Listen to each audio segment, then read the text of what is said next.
Hello, and welcome to Disco Elysium on Sunday night. I am just about to start my 5th session in Disco Elysium, where I hope to maybe even, I don't know, visit more than 2 buildings.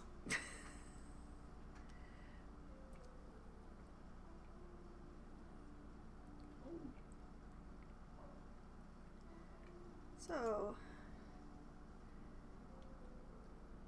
we are starting out today in the bookstore that I found near the end of my previous play session, where I have explored everything that the bookshelves has to offer. But I found this curtain here, which I am going to attempt to explore behind today if I, don't get yelled at by the bookstore owner, who is a terrible salesperson and possibly should not own a bookshop at all because she really doesn't approve of very many of the books that she sells. So, here we go.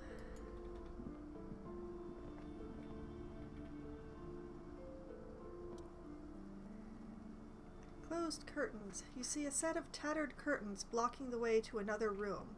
A strange cage-like trinket dangles from the curtains. Excuse me, officer. The back room is strictly for employees only. Okay, so yes, she did object. So the options are, slightly misaligned. Shopkeeper, what's behind the curtains? Examine the strange cage-like trinket. Pull open the curtains, or ignore the curtains for now.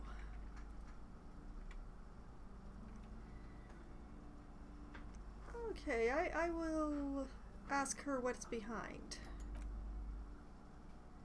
Nothing. Now please go back to browsing books. She fiddles with her pendant. Don't you feel compelled to look at the books? The books are all that you care about.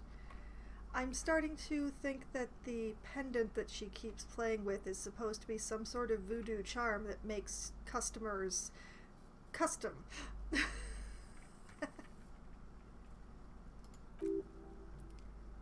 Conceptualization, medium success, alright. She speaks almost as if she's trying to put a spell on you, urging you to buy more books. Oddly enough, the more she tries to draw you away from the curtains, the more alluring they become. That sounds like her spell is misaligned, perhaps. Oh, much better. We have proper proper lines now. I'm going to examine the trinket. You see some kind of charm, an irregular polyhedron assembled from bones, sticks, and straw. Inside, a disturbing fish head with empty eye sockets stares at you. Encyclopedia success. From the looks of it, this is a traditional Seminese ward, meant to provide protection against ill luck, bad dreams, curses, and other supernatural scourges. And who are the Seminese is my only option. Inhabitants of Ile de Fantôme, the Seminine Islands down south. Curtains. Aside from poking at it suspiciously, there is nothing to do with the fish head charm at this time. The curtains remain shut before you. I guess it's supposed to keep people out? Well, let's pull open the curtain then. Just as you're about to pull apart the curtains, the petrified voice of the shop owner cries out once more. Sir, don't touch that. I told you it's off limits for the customers. Her hand has closed around her pendant, her fingers nervously playing with the talisman.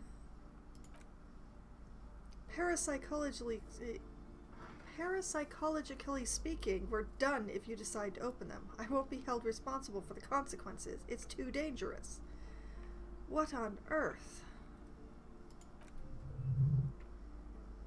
Perception, hearing, success. She looks away, mumbling, "Why is everyone always messing with the curtains? Why can't they just buy books like normal people?"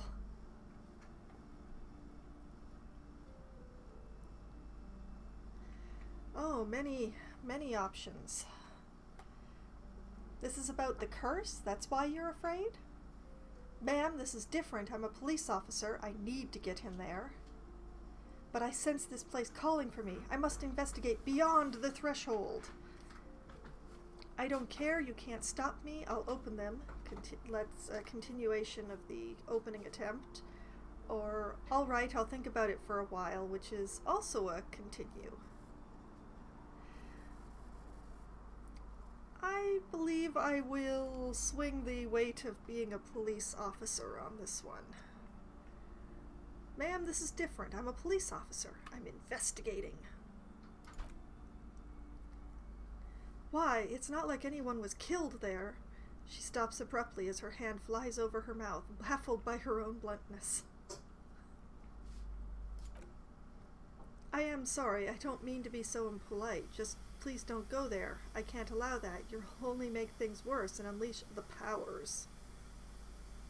Okay, so the charm is meant to keep something in rather than to keep people out?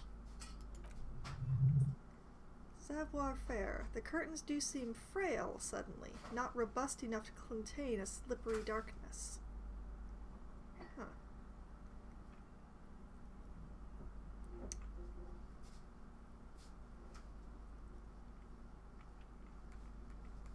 I'm going to ask her if it's about the curse. No, it's just a storeroom for the employees, I told you. Now please step away from the curtains. She's almost begging you. I really want to know what's back there now. I don't care. You can't stop me. No, she raises her hand to try and stop you. Please just talk to me, officer. Come here and let's talk this through before you decide to do anything extreme. Rhetoric. Talking is always good. Go see what she has to say. The curtains, tattered with age and covered in dust, hang before you, as if taunting you. Well, my rhetoric is urging me to talk to her about it, so it hasn't steered me entirely wrong yet. Okay, we'll leave the curtains and we'll go back and we'll talk to Plaisance. Hello again, esteemed officer, and welcome to Crime, Romance, and Biographies of Famous People. Okay. So the options we have are, well, the only new option we have is, why are you so uptight about these curtains? I just want to know what's on the other side. Which is obviously the option I'm going to be picking here. I already told you, it's just a storage room for employees. I don't understand why it's so important to you. Just let it go, officer. Go buy some goddamn books. You're supposed to be drawn to the books. Drama. She recites it like it's a poem or like she's playing a role she's grown tired of. Composure. She's so tense it's a miracle she hasn't snapped in half yet. Oh, many interesting options. Why are you still talking about books? Are you trying to put a spell on me? If it's just a storage room, then why are you so tense? If it's just a storage room, then why does it have a Seminese ward protecting it? If it's just a storage room, then it wouldn't hurt if I just peeked inside. It's not like it's cursed, right?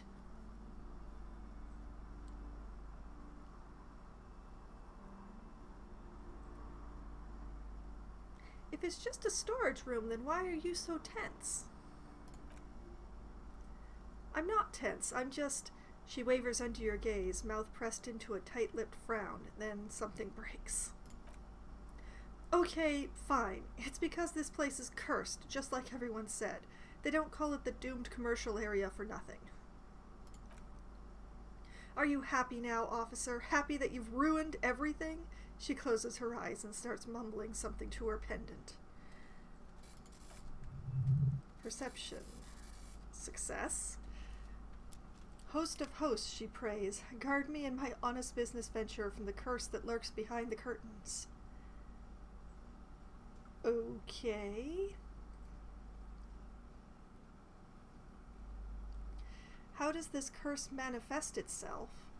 Why didn't you just tell me right away it's the curse? Or have you sought help from anyone?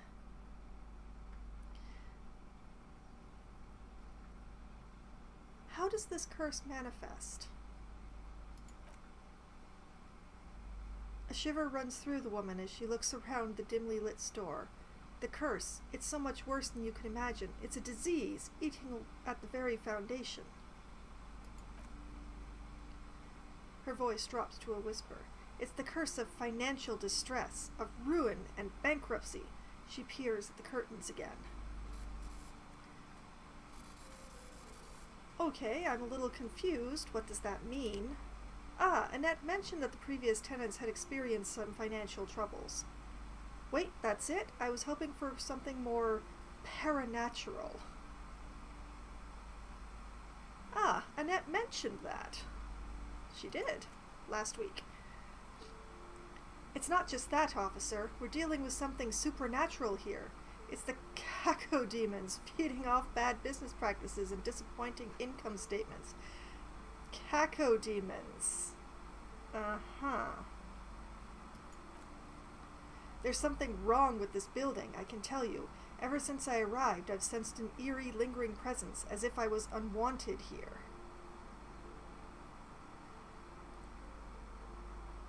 Okay, so I can continue with why didn't you just tell me?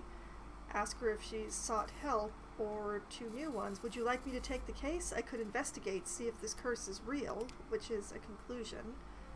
Or, I don't think the curse is real, I just want you to let me in there.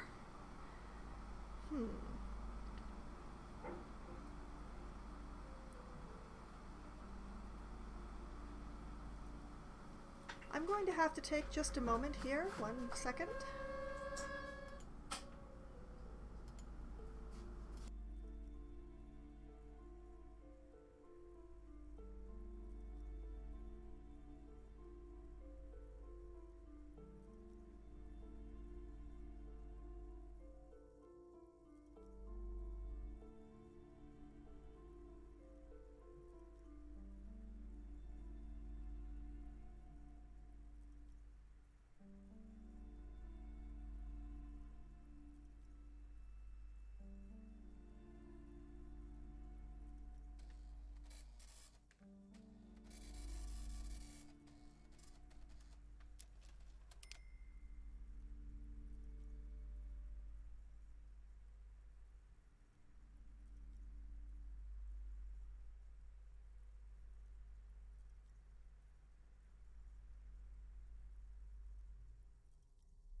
Alright, apologies for that momentary delay.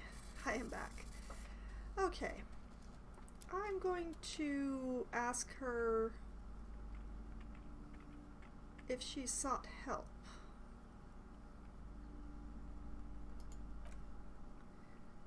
Yes, I've contacted numerous parapsychologists and even a pair of Semines mediators. They provided me with the wards. She nods at the strange cage-like trinket on the curtains. Well, that answers another one of my questions. The wards help to keep the doom at bay and protect us against the darkness that lies further in the building, even though now I fear it's not enough.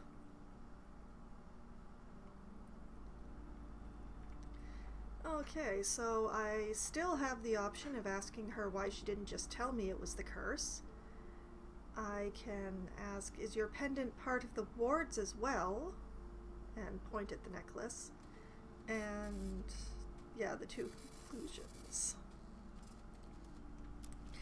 Is your pendant part of the wards as well? Oh, this? She holds the pendant in her palm. Its ochre heart glistens under the lights. No, it's a special Himian amulet blessed by desert pygmy shamans with a spell of compulsion. It's to compel people to buy books. Oh, it's broken. Oh, it's terribly broken.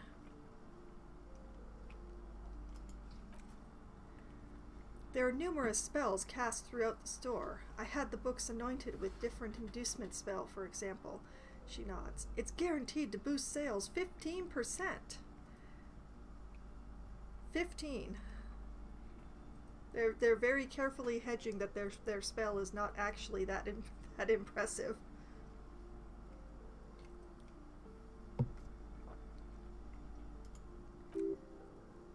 Rhetoric. Desert pygmy shamans? That sounds like a rather questionable way to describe a group of people. Why didn't you tell me right away?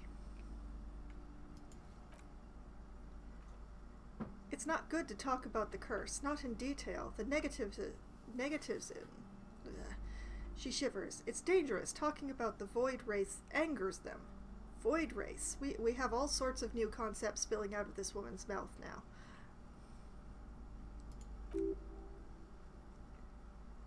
Conceptualization. Wow, void wraiths. You have new words. That's exactly what I said, game.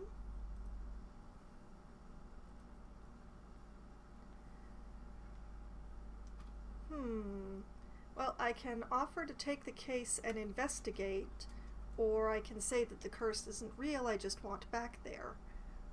I think she's more likely to let me go back there if I offer to investigate, so I'm going to go with that one. Most certainly not. I don't want anyone who's not familiar with the psychic arts to get involved in this mess. Stay away. Leave the spirits be, so they can return to their slumber. Drama, my liege. You know what this case calls for? A para-detective. Oh, this is because I put that extra point in drama last week, isn't it? I have a 97% chance of success of convincing her through my drama to let me investigate. So because that's hilarious, I'm going to attempt it.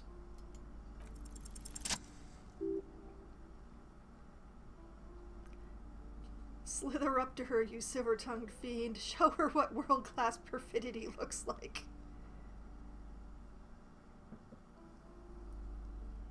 Wait, what if I don't want to lie? Or, ma'am, I came here to help. I've handled paranatural situations before. Well, I already tried the drama, so obviously I want to lie. So, option number 2 it is. Are you sure? She looks skeptical. Don't think I haven't seen charlatans before. Well, you gave money to some, so... I have returned from the void, a paradetective from a long line of paradetectives. You're no paradetective. You look nothing like one, and you're clearly a drinker. Pardon me for being so blunt, but... you look like one. Yeah.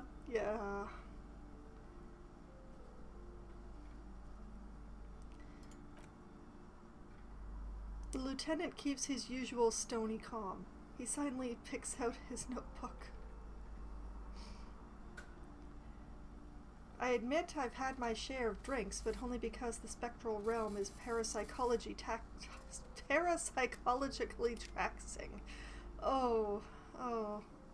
I can speak language good tonight.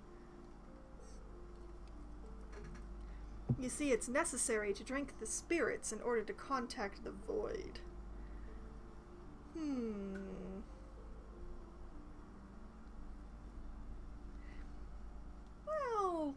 It's necessary to drink the spirits in order to contact the void within. How do you know all this? Oh boy. Me and my drama hand in hand into the abyss. Your words brought me here in the first place. The Seminese blood also runs through me. I am the Void Revenant. I have the powers to debad all the bad energies. Oh, that second one is... I don't want to, so I'm going to lie and say I have Seminese blood. You're part Seminese? Oh, it means our meeting couldn't have been mere chance. The hand of fate guides us. Whatever you want to believe, Plaisance. But I am not the only one at risk. I have to think of my daughter. You are certain you can help us, keep us safe? I can't allow any collateral damage to hit us. No problem whatsoever. Your family is safe. The phantoms are no match for me. Just ask my partner Kim. He'll vouch for me. I don't think we know each other well enough for me to fall back on him this way. So, the phantoms are no match for me, because I don't think Kim is going to back me up on this one. She shuffles nervously. If you promise, good officer, then... She pauses. You might be our last hope. Do you swear it? Oh boy. A hand on your heart, on my honor. Or, actually, I'm not really feeling the vibe anymore. The psychic force has left me. Well, in for a penny, in for a pound. On my honor, ma'am.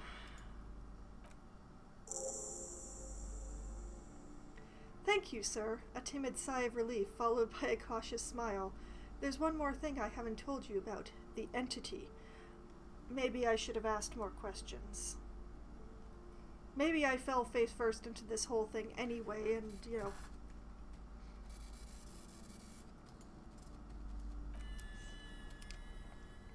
Drama. Do not act surprised. You know of these things, sire.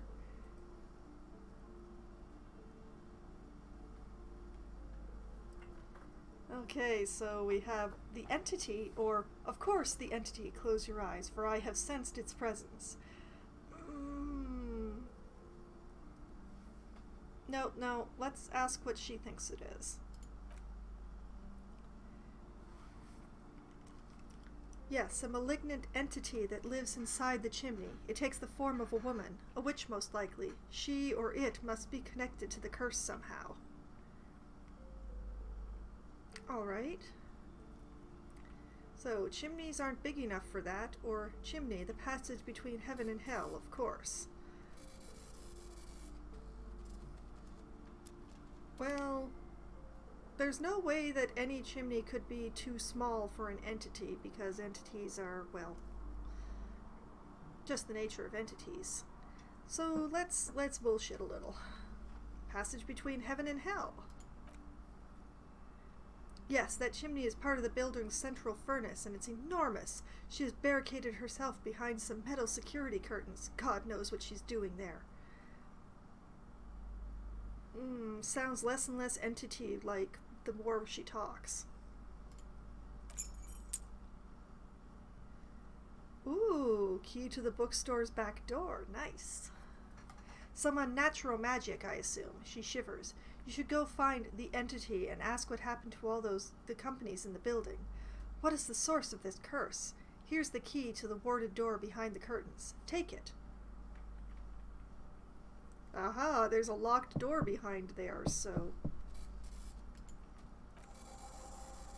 Oh, and please, do not return to me after you've looked around. I'm quite anxious. Oh, do return to me after you've looked around. I'm quite anxious to know what she has to say about the curse. What you discover in there. Question is, if she's been keeping the back room completely locked, does that mean that the entirety of her store's stock is what is on display? And speaking of logic, what you discover? Probably just some office space. Don't be scared.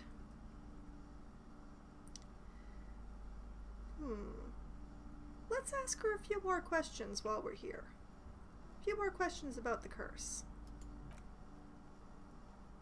Okay, but please, only a few questions. She peers the curtains. You don't want to disturb the spirits.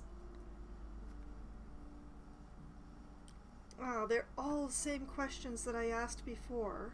Too bad. Never mind. Other questions.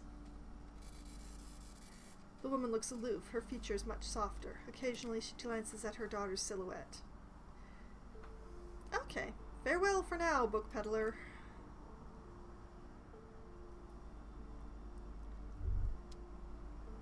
Oh, and what's this?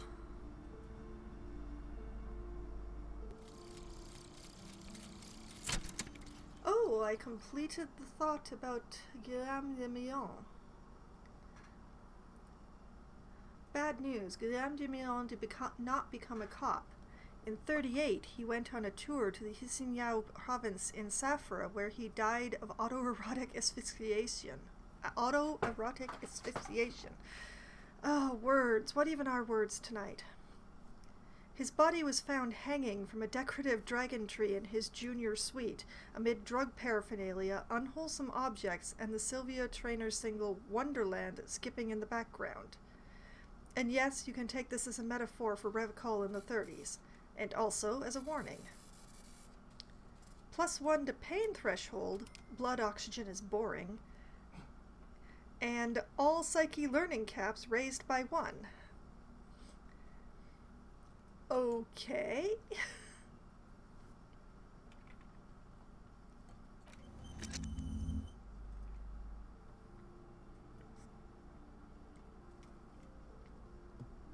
And well, I'm still working on Lonesome Long Way Home, apparently. I had the bow collector, which I wasn't doing because it reduces both my authority and my hand-eye coordination. And there was White Morning, which I wasn't doing because it lessens my authority. So neither of those are really happy.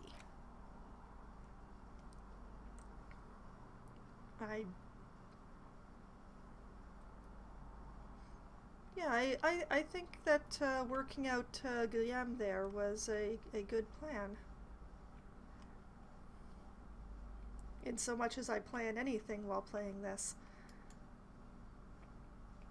And of course we have a new quest, which is to investigate the doomed commercial area, which I wanted to do anyway, so this works out perfectly.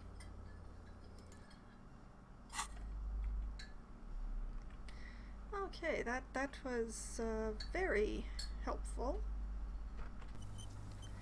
And we'll just save, because that was a long conversation that I don't want to have to go through again. Oh, don't crash. Please don't crash.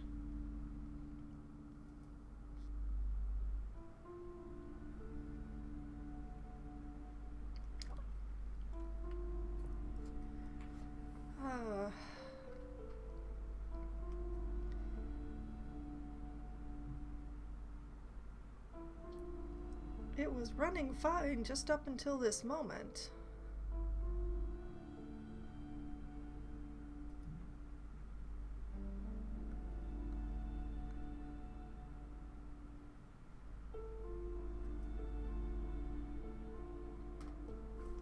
Okay. We have not in fact crashed into a heap, even though things are a little janky. So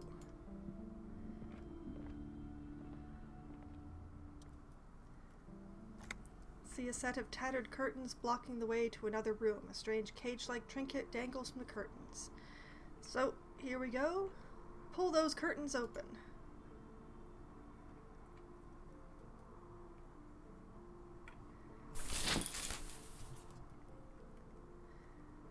You see a dimly lit room full of dusty furniture and trash. A doorway stands in the back, covered in dozens of scary little Seminese wards, your shadow looming over it like an omen. Plaisance. A small, terrified O escapes from Plaisance as she tries her best to look away, her round face buried in her hands. The idea of this curse has really been eating away at this lady. Okay. In we go.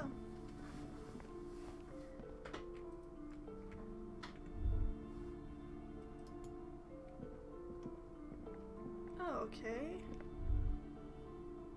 We have 2 dots and a door.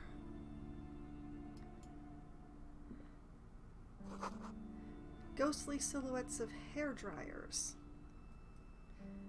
Okay, so this was a hair salon at one point. A vaguely androgynous portrait of a man. Oh, and that sparked something. Looks like Guillaume de Million, that hair poster. So, yeah, hairdresser.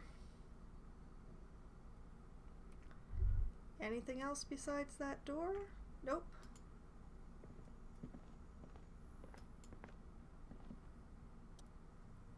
Warded door. A heavy door with a missing handle stands before you, covered in dozens, if not hundreds, of Seminese trinkets and charms. It appears to be locked. Knock on the door. Unlock the door with the key. Pain threshold challenging 12 on break down the door. That's got a 28% chance of succeeding. And I have the key, so let's just unlock the door with the key. 5 experience for using tools. I'm a good monkey.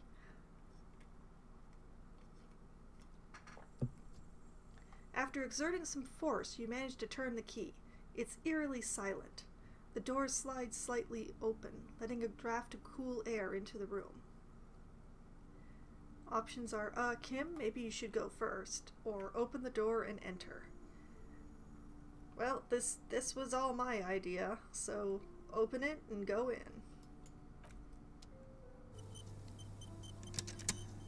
Oh, loading screen, oh my. I should have saved.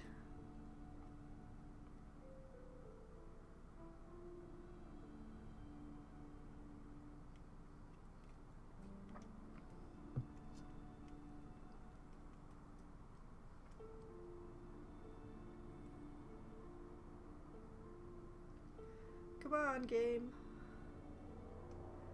I know you can do it.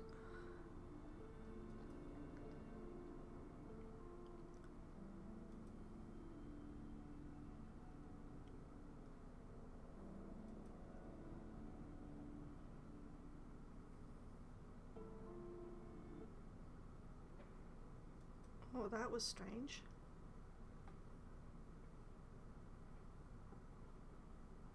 Oh, please, game, don't do this to me. I think Kim wants to talk to me, but first... Okay. Whoop, no. What is this there we place? go. The lieutenant stares at dusty training equipment. It's an adventure. It's the netherworld beyond the veil. Or looks like a gym to me. Looks like a gym to me, Kim. Yes, but no one's been here in ages. He draws a stripe on the dusty floor with his foot. I doubt the electricity still works. Good thing we have a flashlight on us. Don't forget to take it out of your bag before we move on. Thank you for reminding me, Kim. Perception. Some specks of dust shimmer in a faint beam of daylight falling from the window. Other than that, the room is dark. Inland Empire. An eerie feeling rises in your chest. What if there's a reason no one's been here for ages?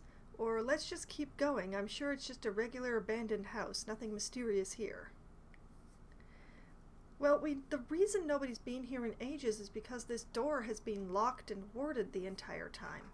Although the fact that the lock works so well means that, perhaps it's being used more often than I assume. Let's keep going. I'm sure it's just a regular abandoned house. Sounds good.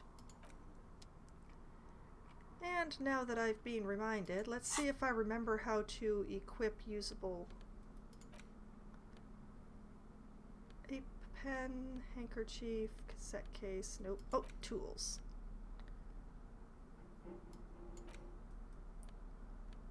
Okay.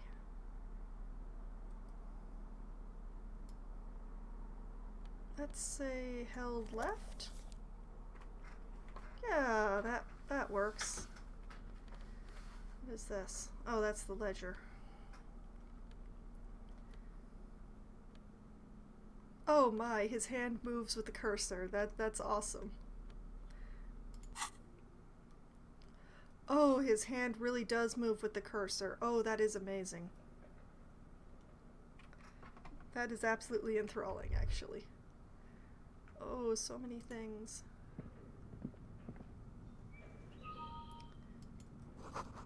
Sand is dripping from a punch bag. Okay. Oh.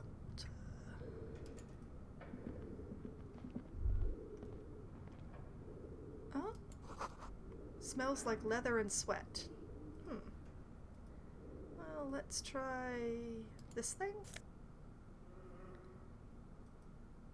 Shot put ball. Okay, sure, I'll take it. I hope I don't have a weight limit. That appears to be a staircase. Yes, now we have the item shot put ball.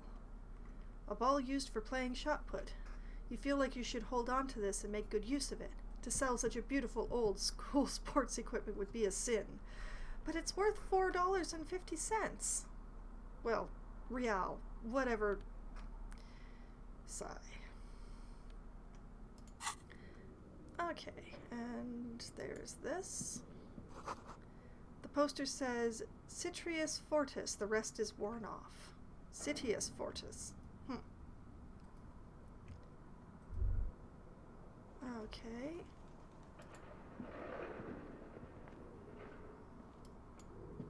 Is there anything over on this side of the room? No. Okay, so barbell next, I think. Whoop. A barbell lies on the floor. The color has worn off its weight plates. Trivial success on physical instrument. That's a new one. It's 60 kilograms. Your triceps hum at the sight of these weights. Show the world what kind of beast it's dealing with. Lift them. Visual calculus. There are no collars on the barbell. This is a safety hazard. Look, Kim, it's a trap. There are no collars on the barbell. Or physical instrument legendary. Lift the barbell. That has an 8% chance of success. Look, Kim, it's a trap.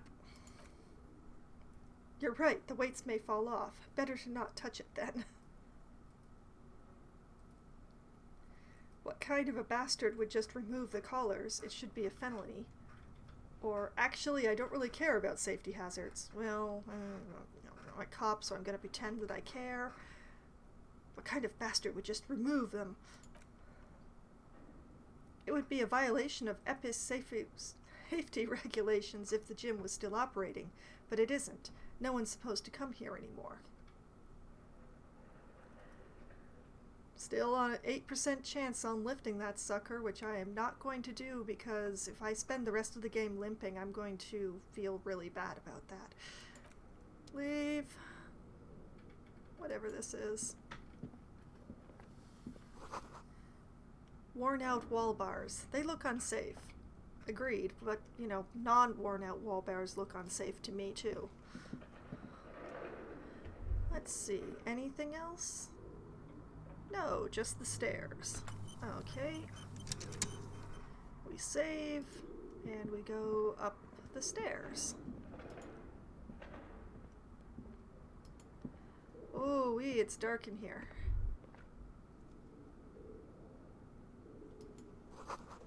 The hallway is blocked by old window panes and debris.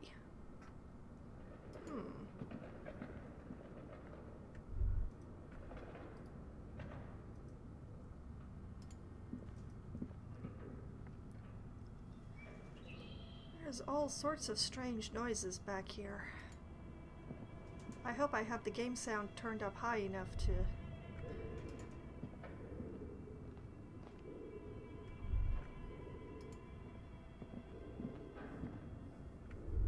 Oh, interesting.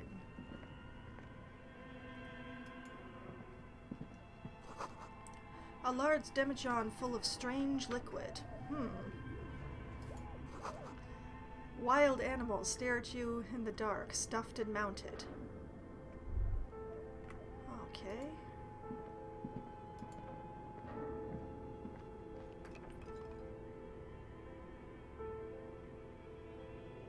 Interesting. I love how the flashlight follows the cursor. That's... Airship routers covered in spider webs. They remind you of blades. Whoa. What? Mannequins? Why?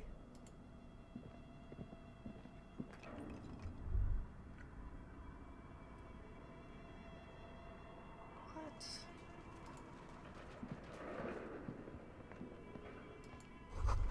A naked mannequin torso, a strange yellow color. But where are the clothes it used to display?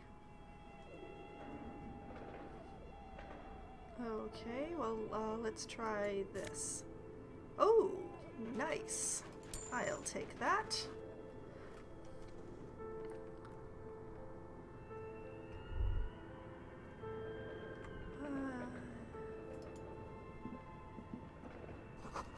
Blue velvet, soft to the touch, moth-bitten. Okay, and there's these. Oh.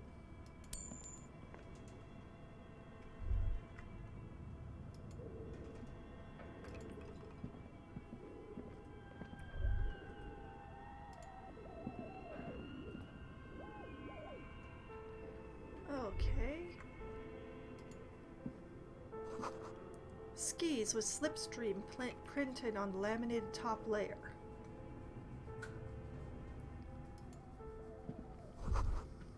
Steel rotor blades bearing a slipstream logo. Looks like someone tried to reconceptualize their business here. I don't get it or discard the thought. No, we're here now. I don't get it. Look, the skis and rotor blades both bear the same slipstream logo. It seems likely that they started out making one, failed to turn a profit, and then pivoted to producing the other. But the question is, which did they start with and which did they pivot to? What a strange leap of imagination, and yet they still failed. How sad, finished the thought. Or, that's just speculation, we don't know anything for sure, finished the thought. Chicken or egg? That's a good question. There's only so much my own brain can provide, apparently. And yet they still failed. How sad. Reality is ruthless. Okay, and yes, there. What is this? Production schedule.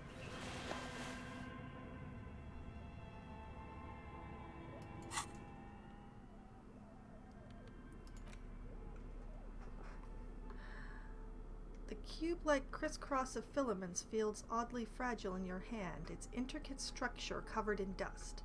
Silver tape on the side reads, Production Schedule. Note, this filament contains information that can be read using a radio computer, which hopefully I'll get access to at some point.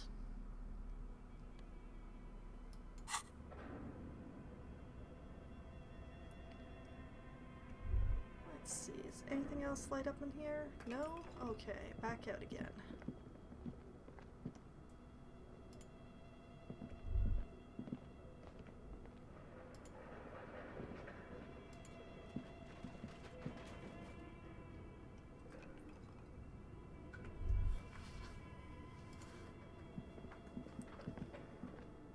That's the way I came in, right?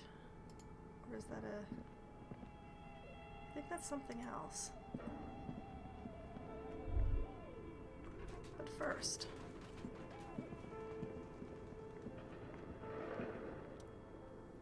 Mainframe. This appears to be some kind of machine with cube-shaped heart and wired framework. The keyboard has a rectangular on-off button. A piece of paper still hangs from the printer. Kim, a radio computer, says the lieutenant, watching you circle around the machine. Just sitting here without anyone in sight. He sounds surprised and a bit cautious. Reaction speed. Success. What he means is these things cost money. Why would anyone just leave it behind? Interfacing. This is the REM Civic radio computer, model RC5120, equipped with a Feld mainframe and a REM-compatible printer. Do you think I should turn it on, just turn on the machine, or step away?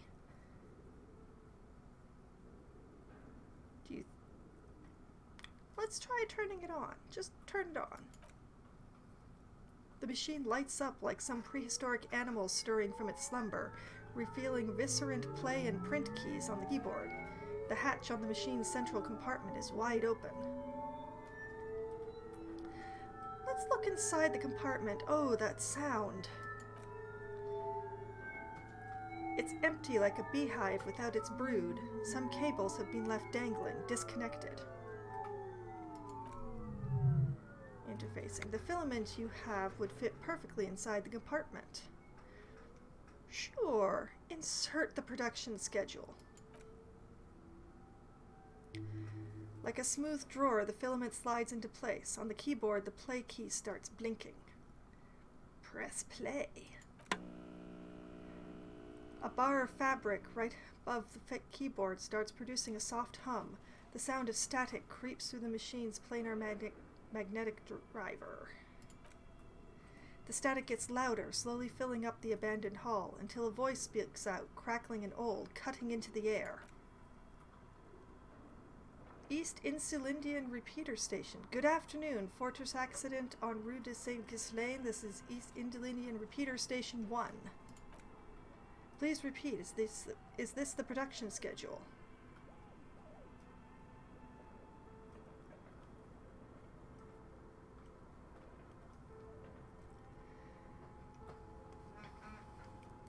Okay, so the options are, what's the production schedule? Why did you call me Fortress Accident? What are you, a machine, or are you alive?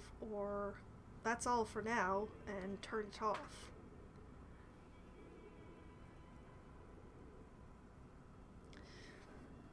What's the production schedule?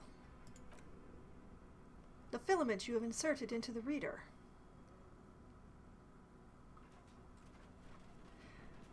You mean the glowing thing I put inside, or, ah, right, thanks for the explanation.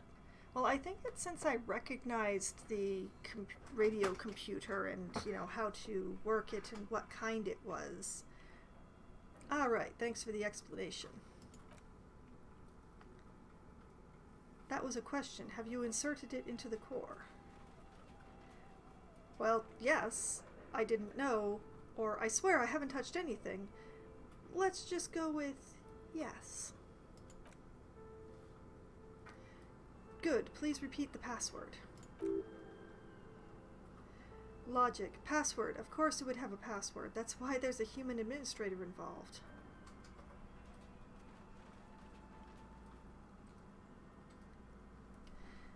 A password? I'm really bad at passwords. Can you give me a hint? Is it my birthday? Or, this is the police, please open this thing, or I don't know the password.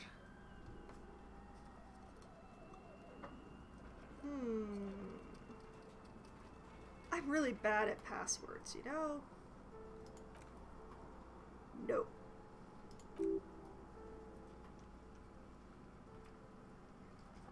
A hint system is not part of the protocol for repeater stations.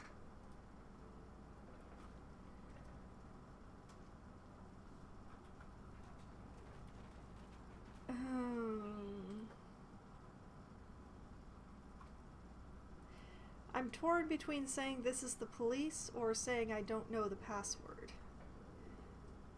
don't know the password. Received. I will register this login attempt.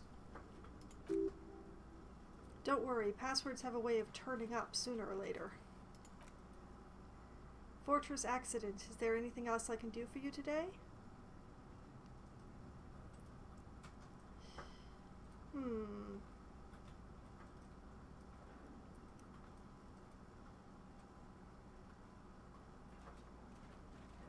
I will see if I can find the password. Let's turn it off. That's all for now. Thank you and goodbye. The old lady's voice disappears along with the static. Mainframe. Tiles on the cube are still smoldering, casting the framework in a soft glow. Fluorescent play and print keys shine on the keyboard. Okay, let's remove the production schedule. The filament slides out of its glowing nest. And let's leave. This bears some looking into later once the password has been found. So, what's this? Project Dread board. Your flashlight slides over an old green chalkboard covered in scribbles, sketches, and schemes like some ancient cave mural. Some of the writing has faded with age, but you can still make out sections here and there. Photos and drawings have been pinned to the board. Oh, I can inspect the drawings, I can inspect the photos, the schedule, the notes, or abandon it. And I'm not going to abandon it, so let's start with the top and work one's way down. Drawings. These lithe, pointy-eared creatures appear to be different types of welkins. You make out autumnal candle welkins casting wax-based magic. Translucent welkins with organs shining under their skin, and even aether welkins hailing from the vast emptiness of sidereal space. Drama success. You should adopt one of these welkins as your persona, no longer a mere man, but a welkin. Back to the dread board. One of the welkins, towering among the rest, appears to be different, however. I will examine that welkin, rather than stepping away. It's Varahamira, a high welkin, his face white and scarred like cracked marble. This is clearly a welkin supremacist. The note says all non-welkin races will be purged. Huh. The Holder, the Dwerg, the humans, and even the headless men, all of them, purged. Imagine a world filled only with welkin, green welkin, dread welkin, and the high welkin to rule them all.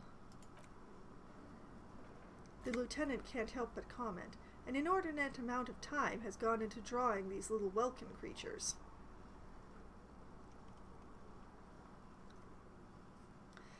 Oh, options and options. Why would anyone spend so much time on this?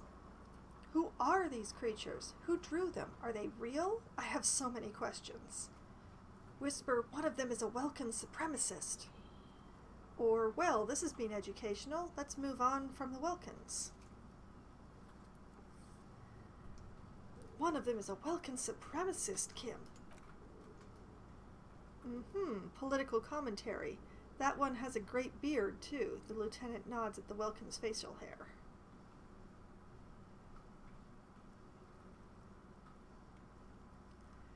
Let's see. Why would anyone spend so much time on this? Some people really like building a world, I think, even if it's just for a game. I know the feeling. I do. I write myself, so...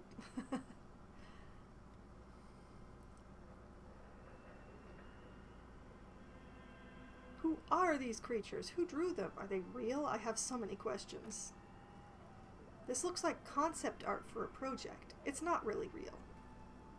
He has a pretty low opinion of us at this point, I think. Let's move on. Just look at these details. So much effort. Okay, so let's have a look at the photos then. The photo collage depicts barren, icy landscapes wrapped in perpetual night.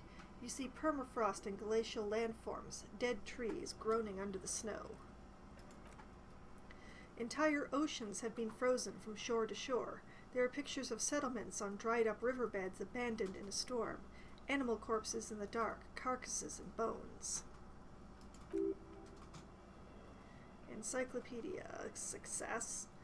You see primitive oil rigs built into glaciers by boreal dwarg, yurts under the snow, great mammoth-like beasts of burden. Electrochemistry. Success. Albeit dark and cold, this vision also feels cozy in its own way, like eggnog or morphine, a much-needed respite from our own world.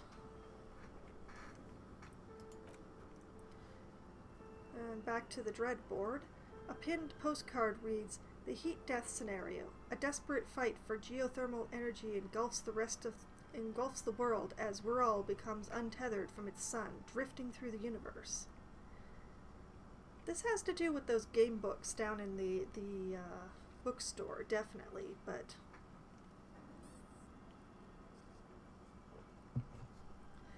Okay, let's inspect the schedule. Maybe the password will be there. This is a monthly calendar from the year 50. Cryptic words like sprint, daily minim, and GPI span the marker-drawn grid, the grand scheme of production and money. They were designing a game. Okay, sight perception, success. It looks a bit like an academic calendar, only much more brutal. And the encyclopedia. Minimim stands for a mini-meeting. It's part of a bigger framework for managing work called RUN. Station 41 tried to implement it a few years ago, but failed. Well, let's keep reading it. What happened? As time goes on, the numbers in the boxes grow rarer and rarer. The board becomes an empty snowfield in the final days. Only failure and regret dwell in this region.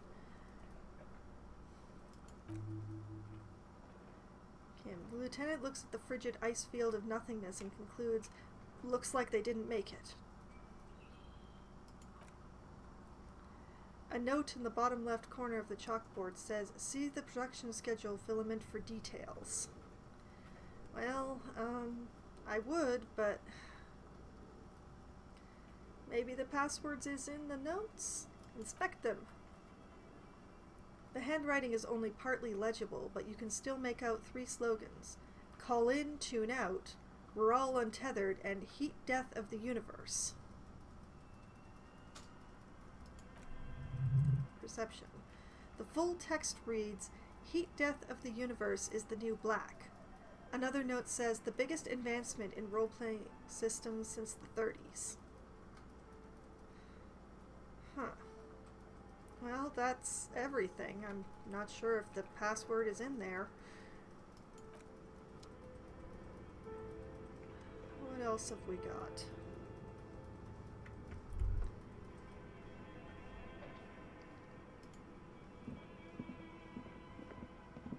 Oh, we have a dot. Scribbled across a notebook, developers of the most advanced RPG in the universe. That is a door. Oh, interesting.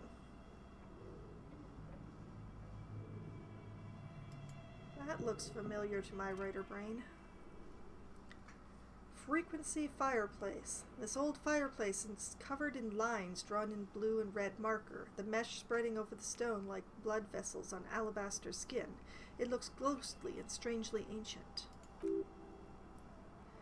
Conceptualization. The whole thing resembles Kedron mosaic tiles, very Pisanic. Hold on, how do I know what Kedron mosaic tiles are supposed to look like, or what am I looking at? How do I know that? History class. Students with their textbooks open, studying the roots of our civilization. Those aqua blue tiles looked beautiful in the sun. What am I looking at?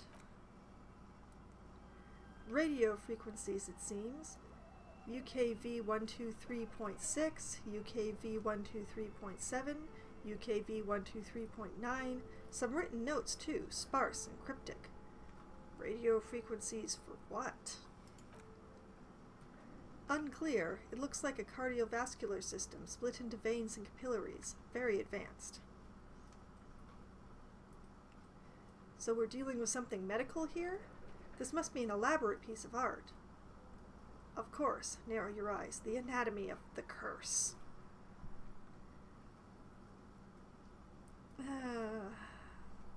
I doubt it's something medical. I also doubt it's an elaborate piece of art.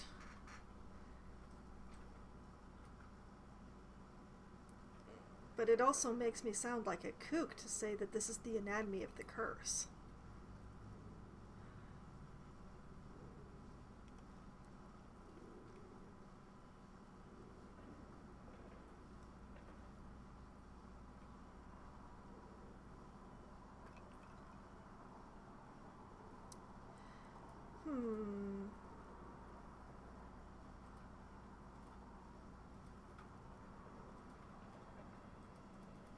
The anatomy of the curse. Perhaps. The web is comprised of radio stations. All lead back to one red heart titled the Game Master frequency. A note says, this one can listen in on any station it wants?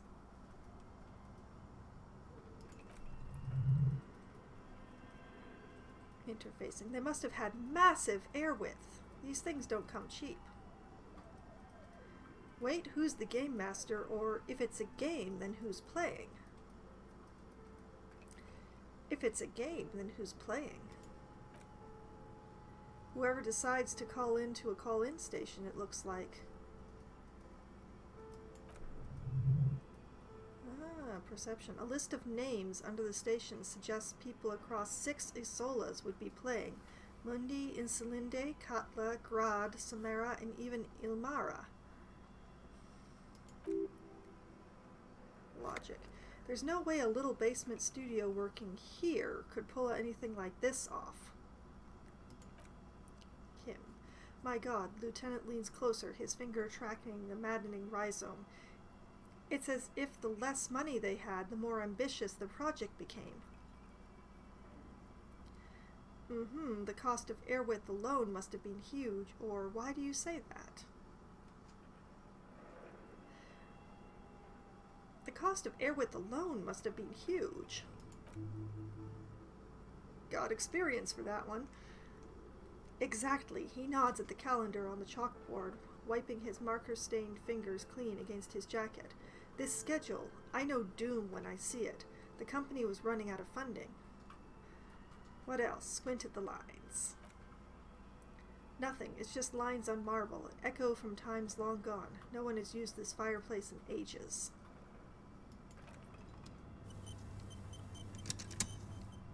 Kim wants to talk to me again, so... Okay. What do you think is going on with that computer, chalkboard, and fireplace? Oh, options, options, I have options. Oh, and I can't scroll down. Oh boy. Someone tried to exorcise the curse using technology? Looks like an undercover counterintelligence program. Or it's just a failed business. The only question is, what the hell were they making?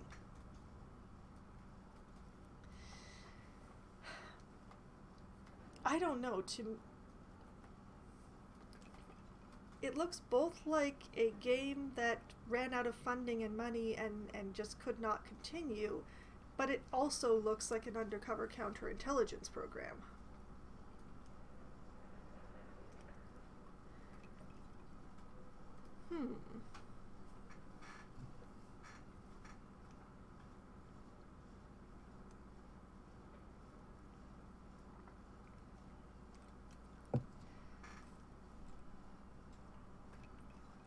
It looks like an undercover counterintelligence program. No, that's not it. I think the lieutenant takes a step back, steepling his hands. Interfacing. Like he's ready to lay out a fine theory crafted together like a puzzle box. Oh, I want to hear.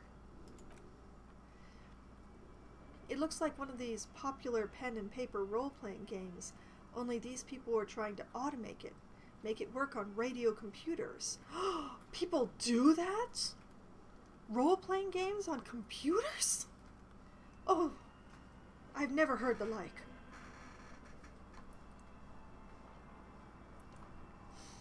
That was terribly overdone and I apologize.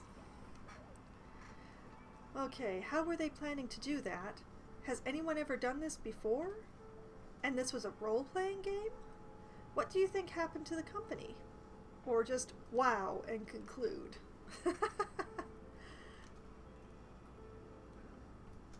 Has anyone ever done this before?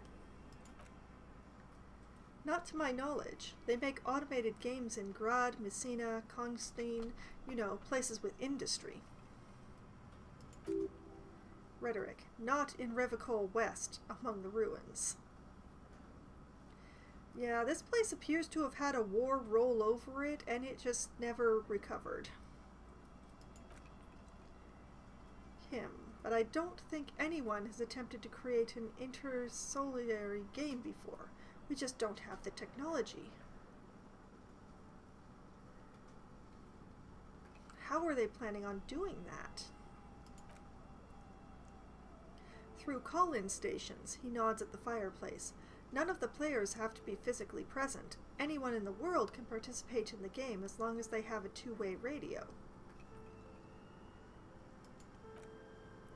Then there's the Game Master frequency that listens in on the smaller call-in stations. I think that was supposed to coordinate the stories, functioning as a master of ceremonies of sorts. Interfacing. Coordinating so many games would take a whole switchboard of people, possibly divided into sub-frequencies. And this was a role-playing game?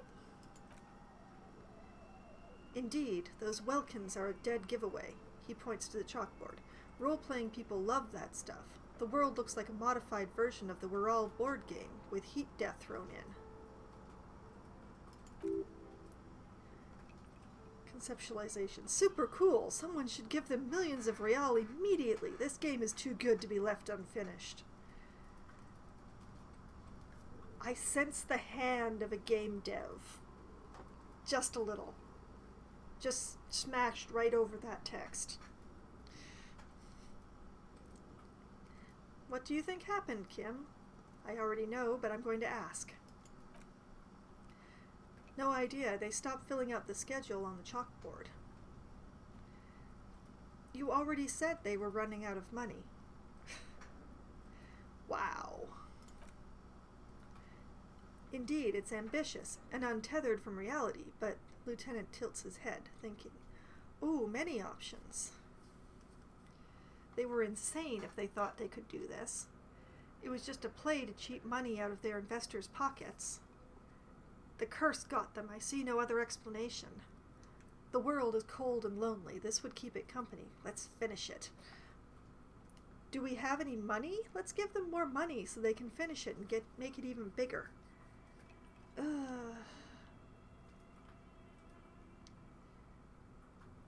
They were insane.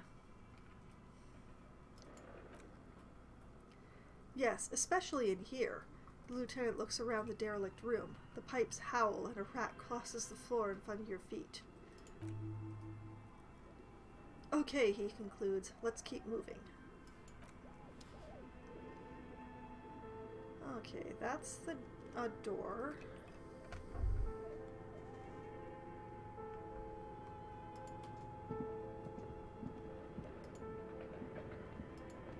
Now, is this the door I came in by? I don't think so. I think the door I came in by was over here. Yeah, it was over there. So this is...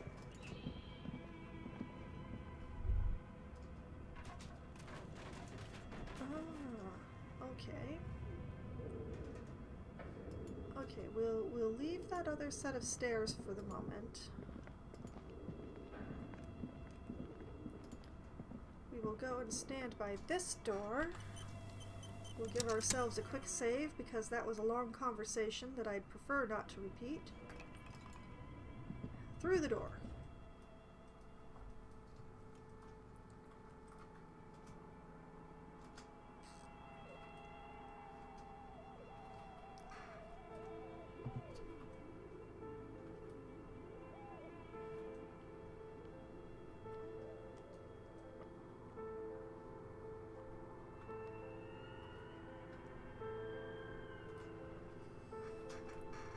Loading, loading, loading.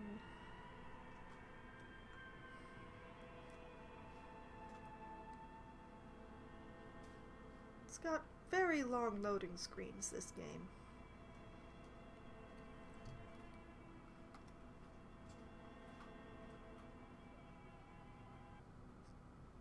Short hunt money, equip a plastic bag, collect bottles, and sell them at free to... Oh, we've turned around. Oh, that's only slightly confusing.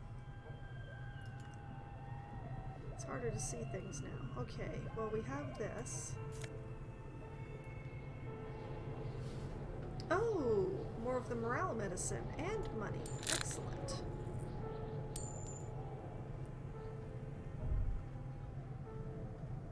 Okay, there's a staircase there.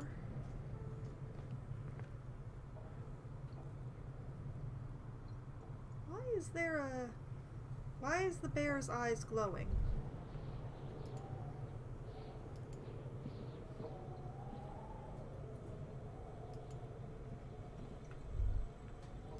Oh, I don't know that I want to be in here.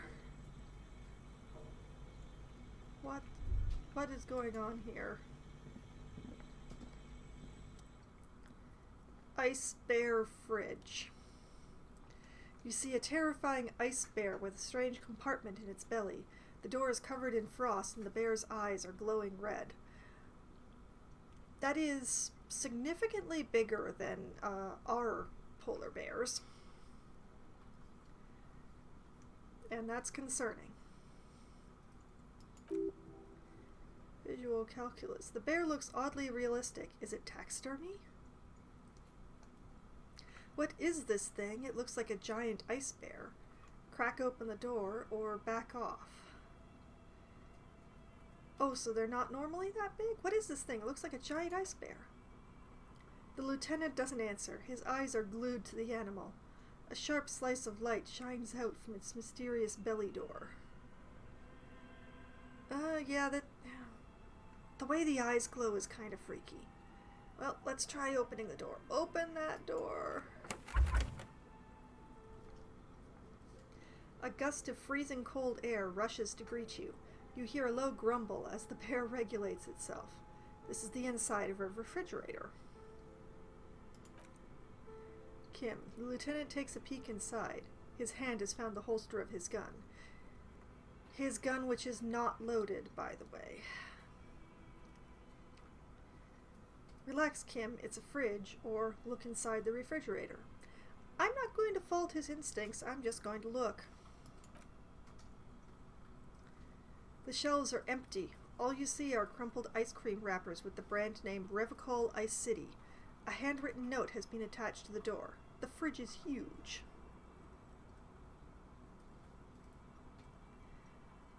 Take the note from the door. Examine one of the ice cream wrappers in there. What is a giant bear-shaped fridge doing in an abandoned cellar in the first place?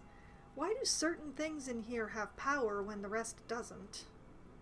Or close the door. Take the note from the door. You pocket the note and the little fridge magnets keeping it on the door. Excellent. Good move. I approve. Examine one of the ice cream wrappers. A friendly cartoon bear smiles back at you from a glossy cellophane wrapper. It looks nothing like the fridge. Perception. The paper still smells of vanilla and chocolate. Nom. What is a giant bear-shaped fridge doing in an abandoned cellar? Although I went up instead of down, so this is not actually a cellar. Good question. It looks like an ice cream fridge. The lieutenant reaches for one of the wrappers. He studies it in the light. So they tried to sell ice cream from this hyper-carnivore? I know, says the lieutenant. What an unfortunate marketing choice. The hand of the curse strikes again. What is even worse, the pair is still costing them money to this day. The lieutenant points at the red snaky cable running from the fridge. The fridge buzzes with energy. The electricity bill on this thing must be catastrophic. Okay, close the door. And while we're at it, that note should be in here somewhere. There it is. Okay. A handwritten note you found from the giant ice bear fridge. It still bears some marks from the fruit-shaped kitchen magnets that were used to secure it to the refrigerator door. So, this button. A note from the fridge. The note is written with a blue pencil on a piece of lined office paper. The kitchen magnets have left spots on its surface. Kim. Does it say anything interesting? The lieutenant leans closer to read the crumpled note over your shoulder. Esprit de corps. This is tangential at best, but the lieutenant's detective instinct is still active. Read the note. Someone has scribbled, S. I can't believe the off-site copy is still here. The illiterate ginger kid keeps stealing stuff from the studio, so I had to hide it somewhere safe.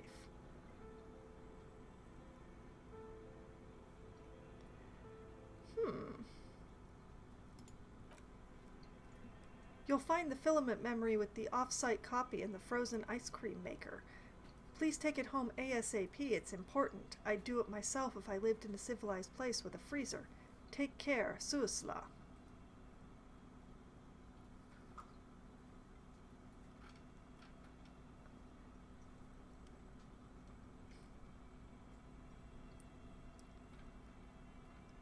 I'm not sure that Okay, so I've already read the note, but I wonder who wrote that note.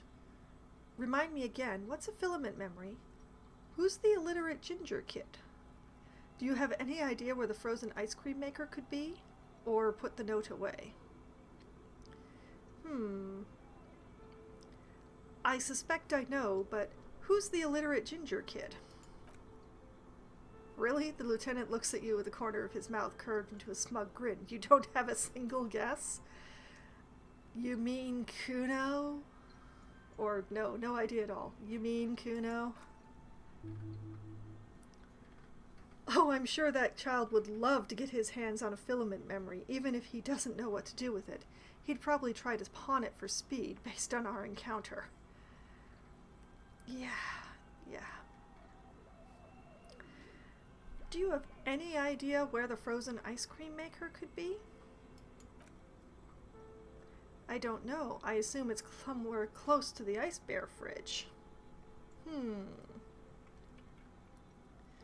I wonder who wrote that note. Looks like someone from that radio game company upstairs. I'm a little surprised they just left their property lying here. Maybe they had to leave in a hurry. Maybe it's because of the entity, or guess we'll never know. Maybe they had to leave in a hurry. That's a plausible hypothesis. Thank you, Kim. Well, we've already been over what a filament memory is earlier in this, so let's just put the note away and look for the ice cream maker.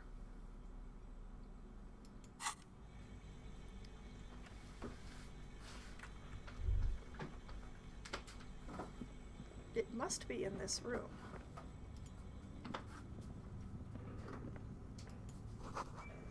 The wall collapsed. It is inaccessible now. Oh, wait. This looks promising. Oh, no, that's the furnace. A thick layer of coal dust covers the furnace, coloring it pitch black. Kim, what is this thing? Is it a furnace? Just because it's called a furnace doesn't mean it is a furnace, right? Look inside the furnace, smear your hands with coal, kick it with your foot, or leave.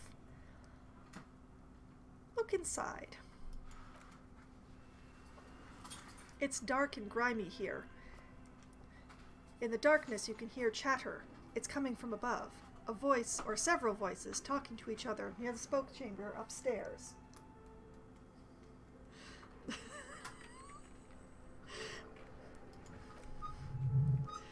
The echo is so prominent it's impossible to discern what the voices are saying, or what's producing them.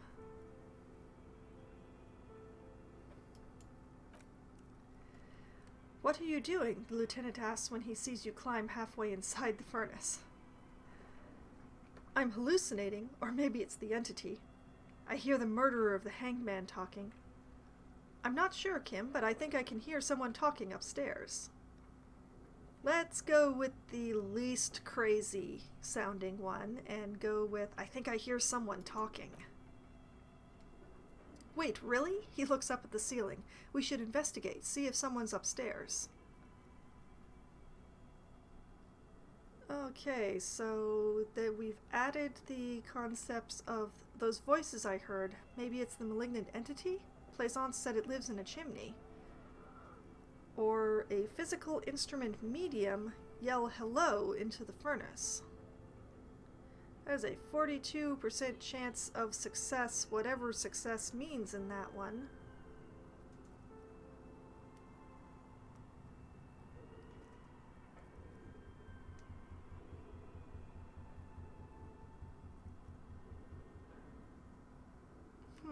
I think actually I'm going to leave.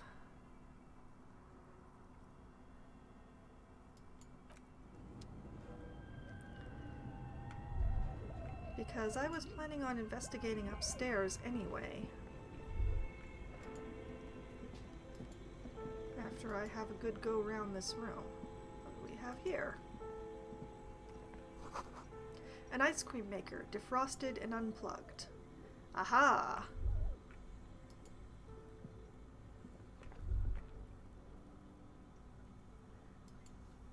Why can't I do anything with it?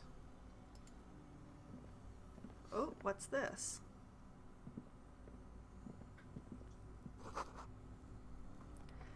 The flashlight casts a strange shadow. There's a hidden doorway here.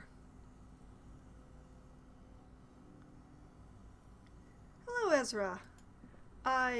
You missed me talking my way behind the curtain in the bookshop.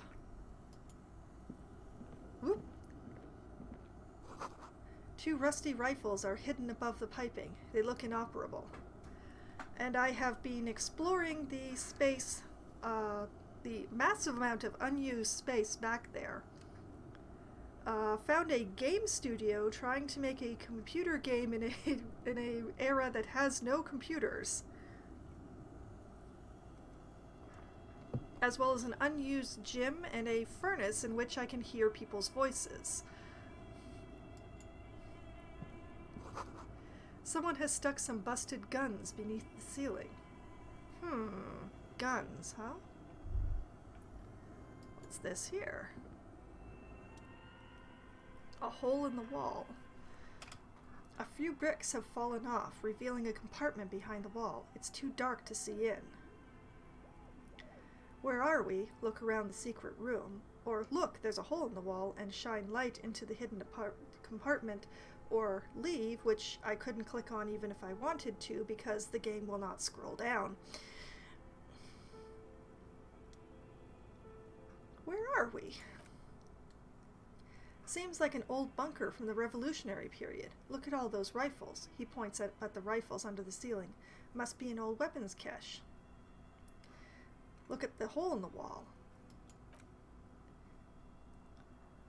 There is, yes, and there also appears to be something inside the hole. Interesting. Do you want to take a look?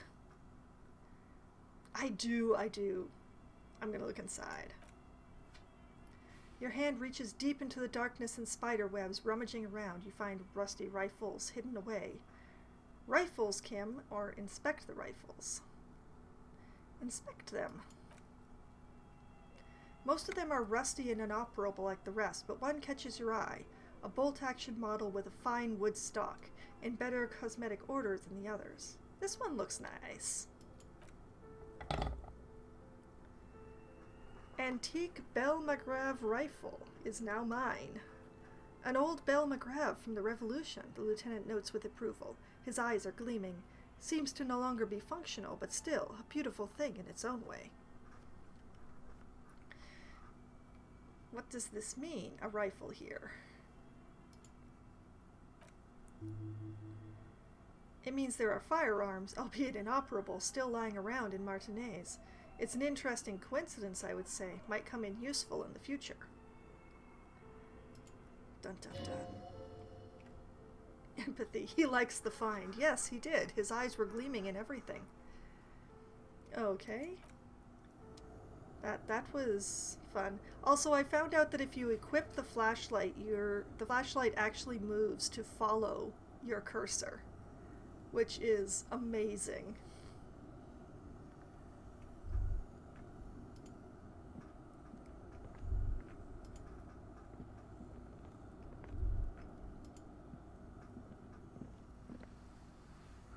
So that means I can actually swing the flashlight around to look at stuff. It's quite fun.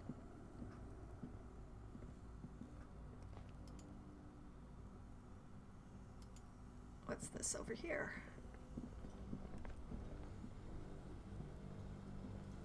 A frozen ice cream maker that's still running. Aha! Just in case, we shall quick save.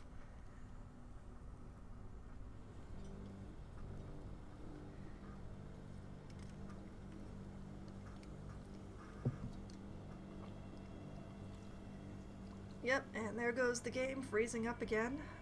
That's exactly why I quick saved, because why does it keep doing this? That is the question.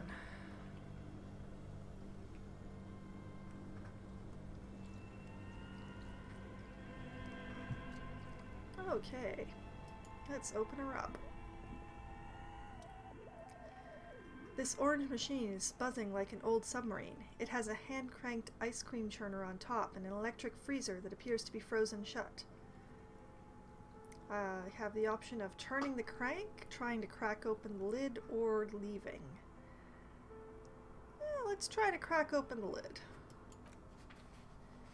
You slip your fingers under the frozen lid, but the ice is too cold for you to get a good grip. A pry bar would come in handy here. Like the pry bar that I have?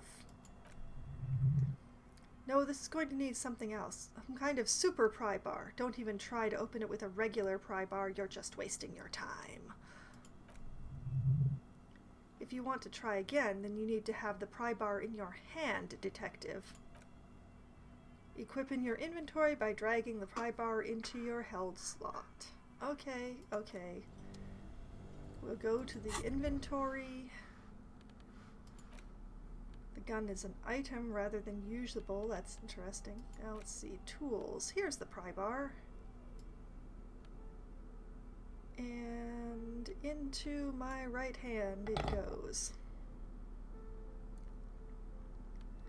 See, this is great. I've been having lots of fun with this. It's just flashlight shines everywhere. Anyway. Okay.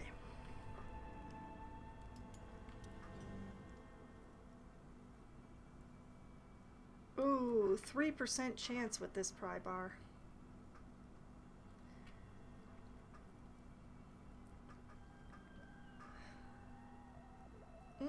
We're gonna try it anyway. Failure. The ice squeaks beneath the pry bar. You think you've got the bar jammed in there pretty well, but the lid simply won't budge. What is this?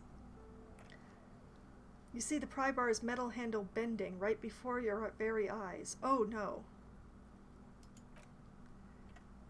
That's a good pry bar. I'm not criticizing it, but this ice cream maker is frozen shut. It takes an advanced tool to get it open. Advanced? Where do we get one of those? I have no idea, officer. This ice cream maker isn't important enough to requisition a special tool. Inland Empire. Sooner or later you will stumble upon a tool mighty enough. Then we will know what's in the mysterious ice cream maker. Now, I believe there's one of those memory filaments in here, so I'm not going to turn the crank because that might break it.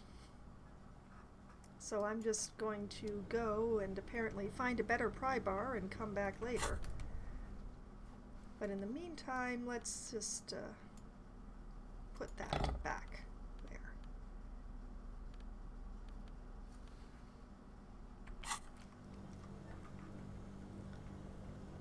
Okay. More. Breaker box. Ha ha ha. 2 cables are plugged into the breaker box. The red one leads to the Ice Bear fridge, and the black one to the ice cream maker nearby. Unplug that black cable. Something close to you dies with a soft electric purr. Why did you do that? It's black, it's not the red one. Because it's black, the color of immeasurable cosmos. I don't know why I unplugged it. I do things without any reason. I unplugged that because I might be able to defrost the ice cream maker.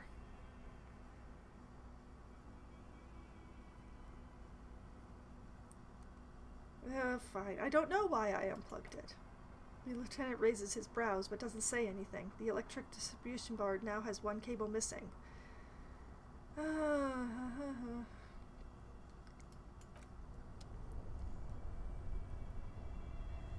I wonder. I don't think it would be instantaneous, but...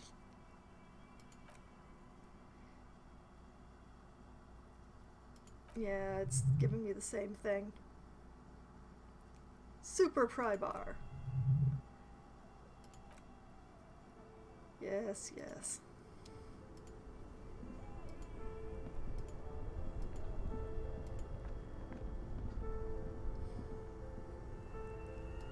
Okay. Intercom wires running into the breaker box. Interesting.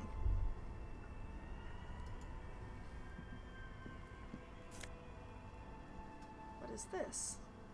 Insane mesh tank top, which gives +1 drama.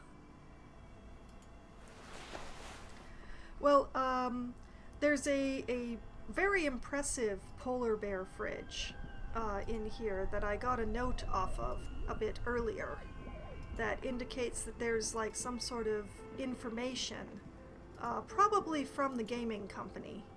Whoops. In the ice cream freezer, and I worry that if I turn the crank, I'm going to break the information device. This is the polar bear fridge, by the way.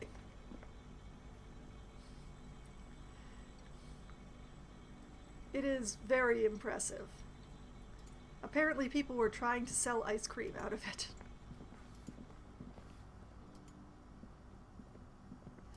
It is. It's pretty amazing. What was the way through here? Oh, there's so much cruft.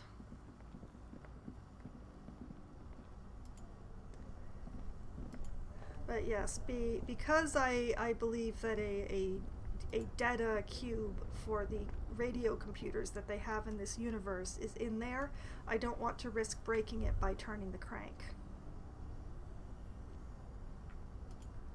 Wait, there is one more thing I didn't click on here.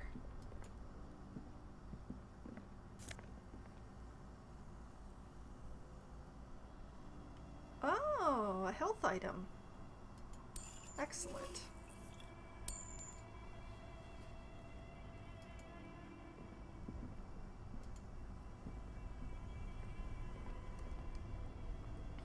Okay, that seems pretty productive.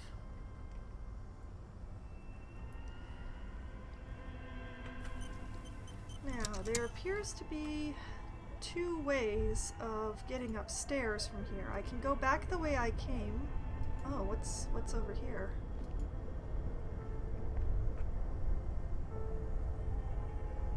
Very... oh, money on the floor. I'll take that.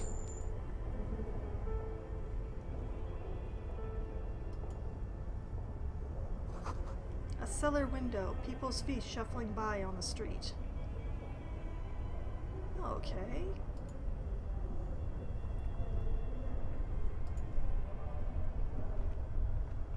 But Yes, I can go up the way I came back into the erstwhile game studio, and there's a door that goes out to a staircase going up that I had not tried yet. Or there's this set of stairs here, which I think, since I just auto-saved, I'm going to try these ones.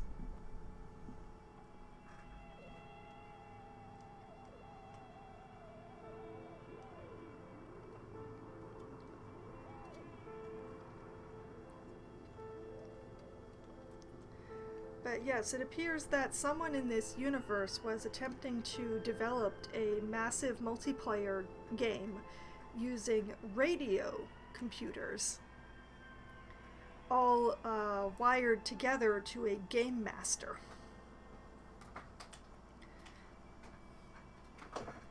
Which had plans to be not only international, but incredibly wide scope. Unfortunately, their schedule petered out, and the general thought between the detectives is that the studio ran out of money before they could manage to realize their amazingly expensive dreams.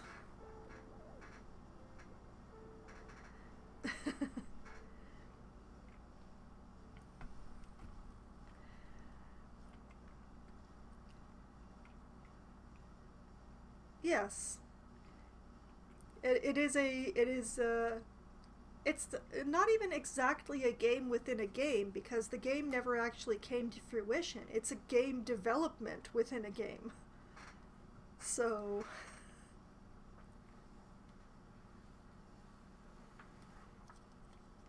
Oh, what is happening? Please, what are you doing? Oh, that was awful. Oh. Oh, hey, it's the doorway that I couldn't get through before.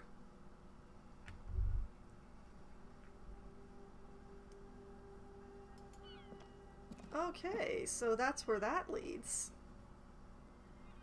I absolutely don't need to be here right now, though, so... I'm going to save, and I'm going to go back downstairs, and I'm going to hope that the game does not start madly flickering on my screen like it did just now. I can't believe I went through that whole loading screen to be somewhere that I don't need to be.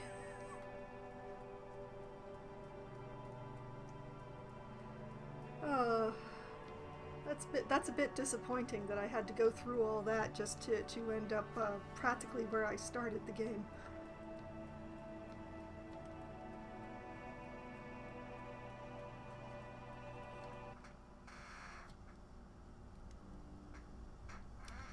No, I am on the same machine that I have been playing on all the time, but my loading takes a strange and variable amount of time. There is something about this game that is not cooperating very well with my system. And as much as I try to adjust settings and such, it just...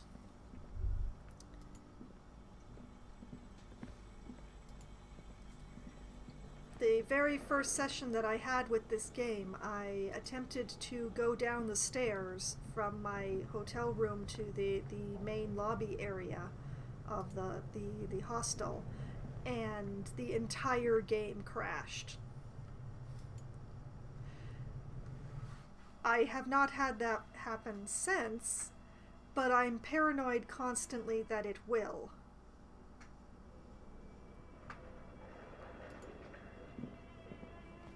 Okay, we are back up in what used to be the game development studio.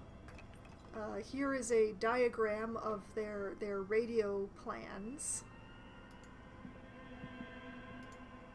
This thing right here is actually the computer that they were going to play the game on. And this right here is their design board, which I can only light up this way. I apologize.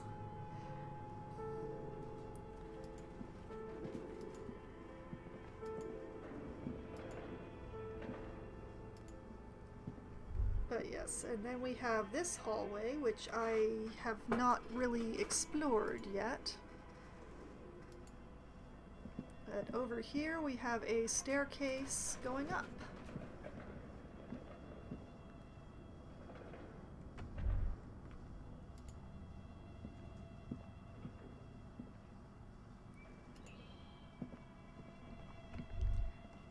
Oh yes, and I forgot to mention that the reason that we got access to this area was because we promised the bookstore lady that we would investigate the curse on this place. And she mentioned that there was a witch who had hidden herself behind a locked steel curtain, and that she suspects that this witch is what is causing or keeping the curse running. So I suspect that this is the steel curtain that she mentioned, but I'm just going to have a look around this room before I interact with it. Oh, what are these cans of things? What is this? A postcard. Is there anything written on it?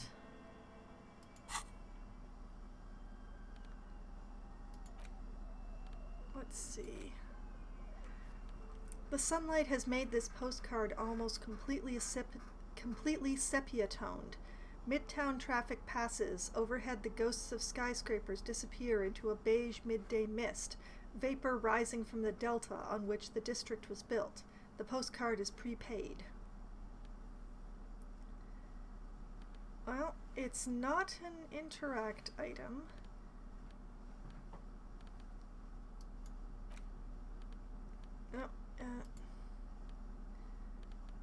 Oh, okay. I guess it's sailbait of some sort, or possibly useful for something else? Oh, we have a very average office chair here. Whoop. The floorboards creak. Ah, okay, and what's this? Shoes in a puddle of melting snow. Oh, interesting. Does someone live here? Like a witch, maybe?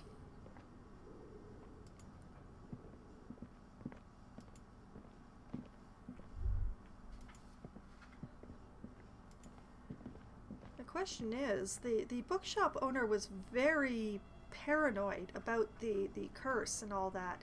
How did she even know that there was this steel curtain up here, like several layers deep into the cursed area?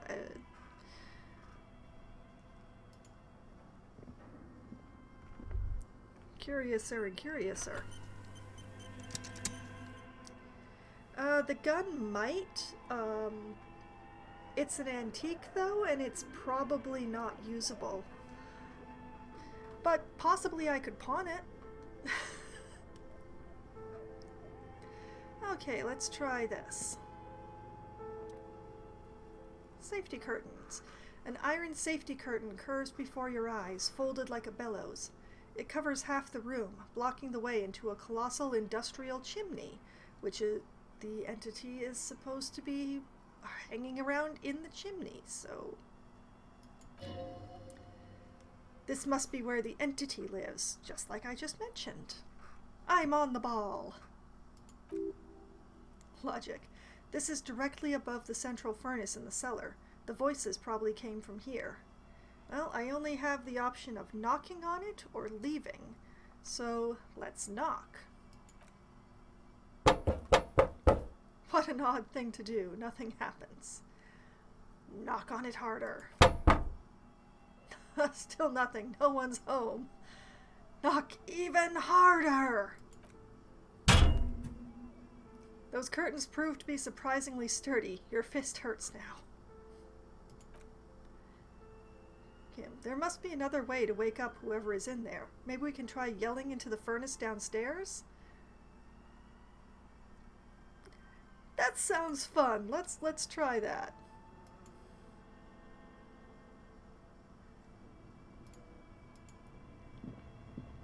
It is very hard to click on those stairs without clicking on Kim.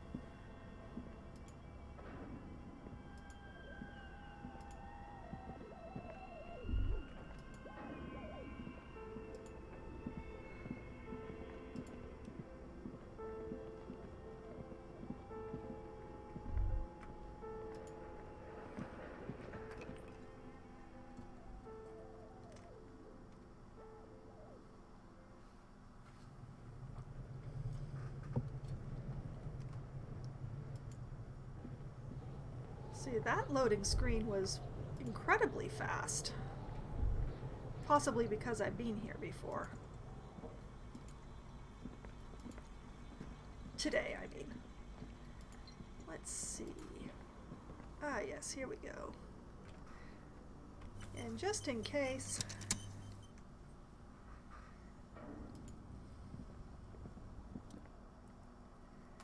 Alright, a thick layer of coal dust covers the furnace, coloring it pitch black. I cannot scroll down. Well, I look inside. It's dark and grimy here. In the darkness you can hear chatter. It's coming from above. A voice or several voices talking to each other near the smoke chamber upstairs. The echo is so prominent it's impossible to discern what the voices are saying or what's producing them. Yes, I've been through this before.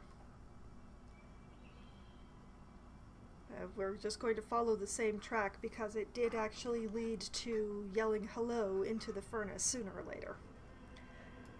Someone talking upstairs.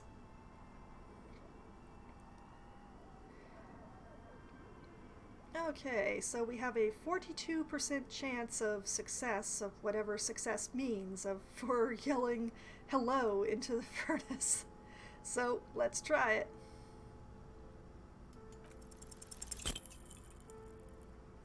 Failure. You muster all your strength and yell heh heh heh.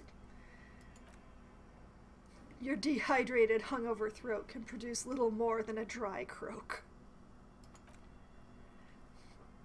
The chatter from the chimney continues on as before. You seem to have made no impression on whatever's up there.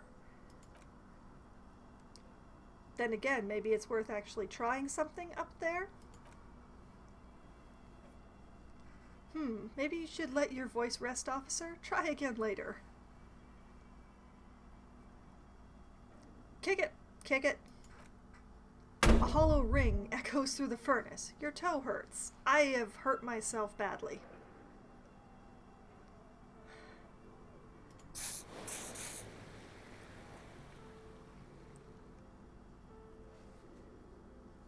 And apparently that has raised my chances to 58% for yelling hello up there. I don't know how many physical healing items I actually have, though. Oh, I have one. I have one. Sure, let's try again.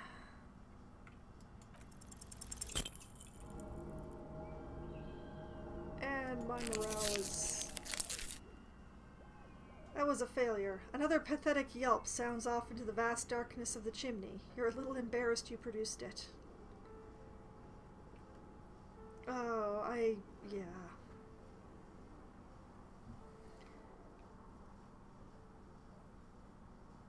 Maybe it's the malignant entity? You're right, the rooms do look like they're connected, but malignant entities don't exist, at least not the supernatural kind. Rhetoric. Always has to be a skeptic, this man.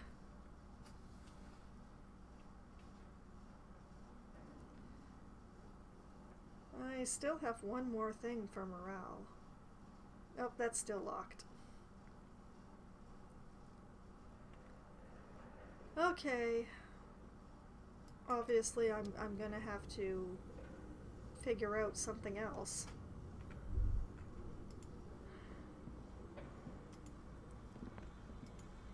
But I wonder, I have left that thing unplugged for a little while. I wonder if I can get it open now.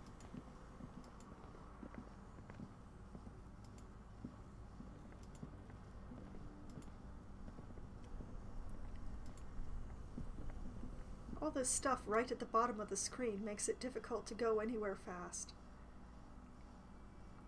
This orange machine is dead still. It has a hand-cranked ice cream churner and an electric freezer, the ice around it slowly melting. Try to crack open the lid. You slip your fingers under the frozen lid, but the ice is too cold for you to get a good grip. A pry bar would come in handy here.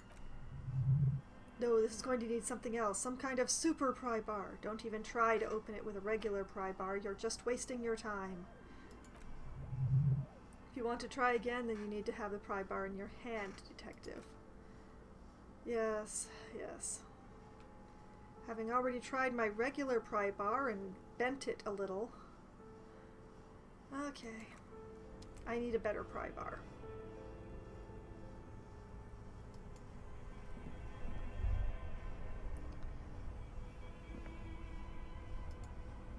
Well, you know what? I am going to leave by the street door. Come to think of it, did I look over here? Yes, I did.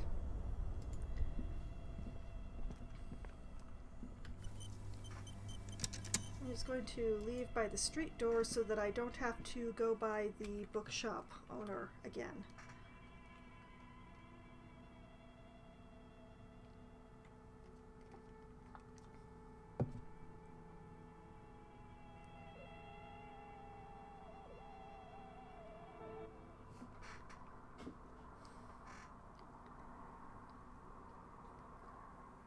Come to think of it, an old call box with a matrix of push buttons lists all the companies in the East Delta Commerce Center. East Delta Commerce Center? This must be the name of the doomed commercial area. Okay, we have so many options here. Main Hall, Building A. Andrew Orlando Hare, SCA. Armitep's Boxing for Young Athletes and Gym. 24th Window. Emma's Fashion Atelier. Fabron's Taxi, the rest has been burned off. Slipstream SCA. Fortress Accident SCA. Revocol Ice City. Main Hall, Building B, Whirling in Rags. East Delta Pinball, entrance from Building B. An empty card, or leaving. Now, the hair place is actually the first place that we entered from going through the curtain at the bookshop. There was a bunch of hair equipment. Then there was a gym beyond that that we went through. I believe we saw the remains of Emma's Fashion Atelier, in that there was a room with a whole bunch of mannequins strewn around. Which was also the same place as Slipstream SCA. They were like sharing space somehow. Slipstream was making propellers and then switched to skis when the propellers did not take off, or possibly the other way around. It was really difficult to tell, but they had both things with the Slipstream brand.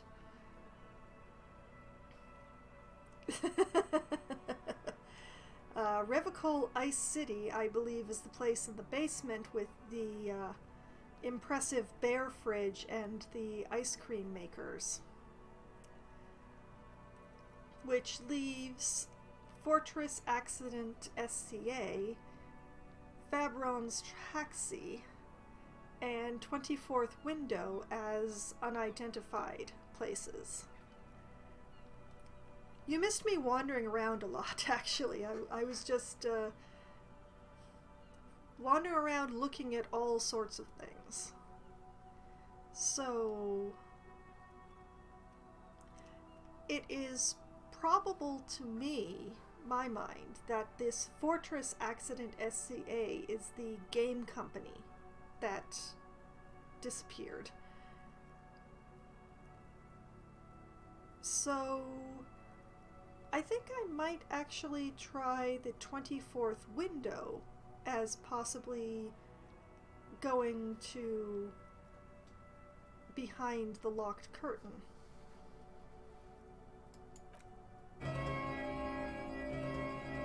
You ring the doorbell, but nothing happens. Possibly.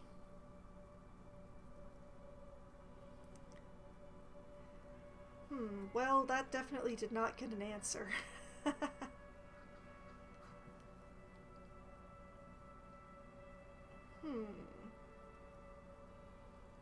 Well, let's try Fabron's Taxi then. Looks like someone has melted half the plastic off of the lighter. The doorbell doesn't work anymore. Interesting. Well, just for the heck of it, let's try Fortress Accident. Silence. No one's home at Fortress Accident. Ah, well.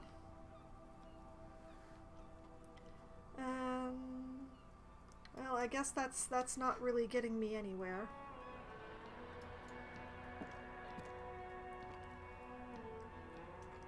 Still, I do feel like I've made some progress, but progress into what, I'm not so sure. But I figure that now that I'm outside, I might as well unequip the flashlight. As much fun as it's been to be pointing at things.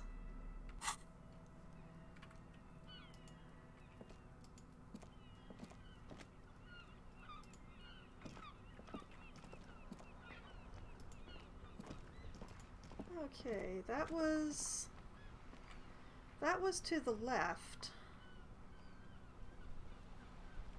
Which means that since it is just past midnight, this is probably a good place to stop, and then next week perhaps explore to the right, or continue on to the left and see what more is that way. Hopefully I'll have decided by this time next week. Well, not this time, by 10 o'clock next week. But this does seem to be a good place to stop, since I've done everything with that building that it seems to have been possible to do. So we'll just give this a nice proper save.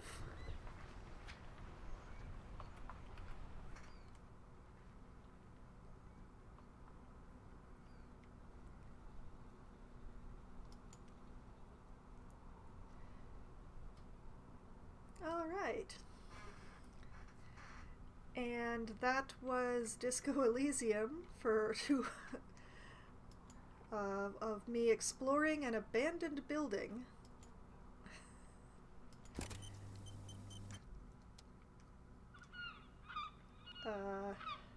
Definitely a very interesting building. I do wish I'd been able to poke some more stuff in there, frankly.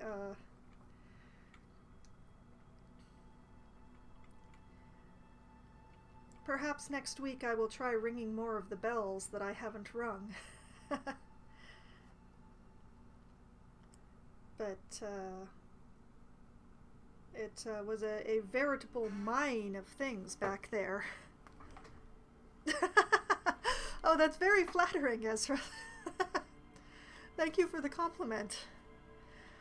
I'm just, wandering around and looking at everything and trying to do my best to investigate as well, but sometimes I'm not sure if I'm actually investigating what I think I'm investigating. I mean, I'm very curious about this multiplayer game that I found in development, and I actually did spend a bit of time with the computer, but I couldn't progress very far because I did not have a password for it, which is really what I'm hoping to find in the freezer that I unplugged.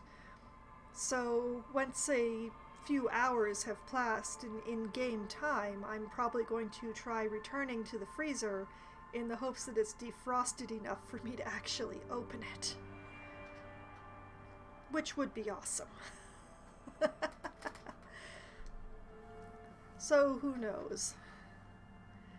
I have not quite got a handle on how time passes in this game. It seems to go a lot faster than I think it should. But it also doesn't pass while I'm making up my mind in conversations, so it's a little difficult to really put my finger on it. But I am really enjoying it. In any case, for previous sessions of the Disco Elysium that are not on Twitch, you can find them on my YouTube channel at this link. I put up the previous week's session every Friday, and I do not have the programs or the skills to edit, so they are completely raw. They are exactly the stream itself, and nothing more, nothing less. So take it as you will. I also have my schedule. The next session of Disco Elysium will be next Sunday, starting at 10 p.m. Eastern Time. And I also play Among Us with a group of my writing friends every Wednesday, starting at 7 p.m. and running to about 10, usually. We pretty much never have a full session, but we always have a lot of fun, and the particularly silly things that happen I try to clip as highlights, so you can find those in the video section on my Twitch page for highlights if you don't want to watch the entire VOD of the session. So that has been Disco Elysium. My next stream will be on Wednesday. I hope to see you there. And have a good night.